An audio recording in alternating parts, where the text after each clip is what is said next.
В сеть утекли кадры очередной шикарной недвижимости Нурсултана Назарбаева.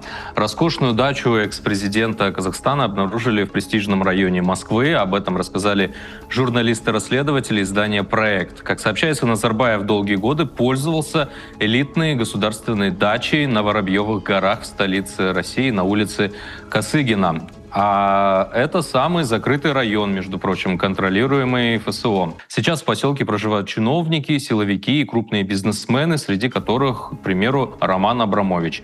В расследовании российских журналистов также сказано, что дача Назарбаева сдается в аренду по официальным ставкам. В среднем такая резиденция обходится в 3 миллиона рублей в месяц. Решение о заселении принимает лично Владимир Путин, так сообщают наши коллеги.